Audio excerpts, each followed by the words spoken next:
Teachers across the state, well, they've spent the year focusing on their students' success. So now it's really the time for them to wind down and refocus on their mental health and well-being. Joining us right now is Kelly Godino, a health coach with Teladoc Health, to talk us through a way educators can really just do just that. Good morning to you, Kelly. Good morning. So let's talk about the fact that, yes, it's summertime, teachers are out, but they really need to meet with a health professional. That's what you're suggesting. Absolutely. Often we're seeing reports that teachers are really having high levels of stress and burnout and other mental health challenges, and that teachers and educators are twice as likely to have difficulty coping with that job-related stress.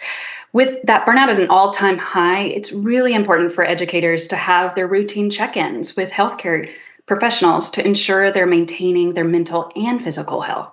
Wow, what are some of the benefits of meeting with a health professional on a routine basis, not just waiting till the end of the school year?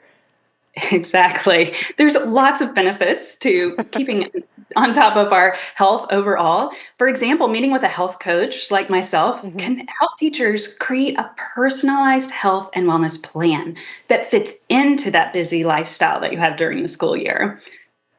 We talk about mental health awareness and it being Mental Health Awareness Month. What do you suggest for teachers that may be carrying a lot during the school year? Mental health is important for everyone, and especially teachers. It's a vital part of maintaining our overall wellness because it impacts not just how we think and how we feel, but also how we act and make choices.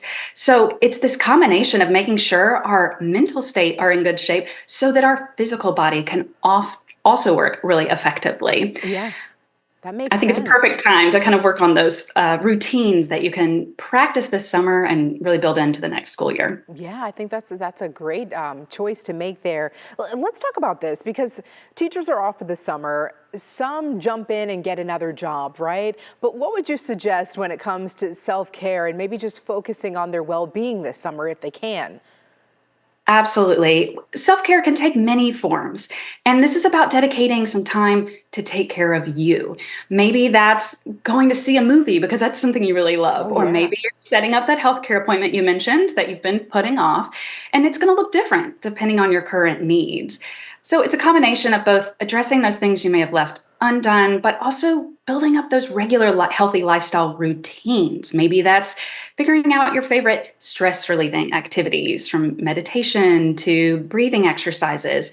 Maybe it's figuring out your regular physical movement routine because getting in that physical activity can have a huge impact on reducing stress and improving our mood. Yeah. And maybe it's looking at things like our sleep and our nutrition.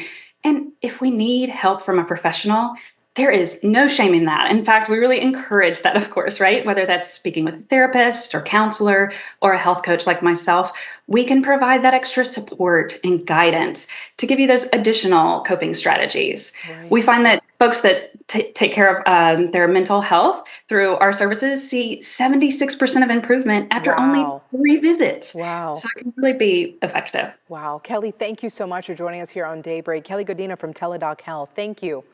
Thank you.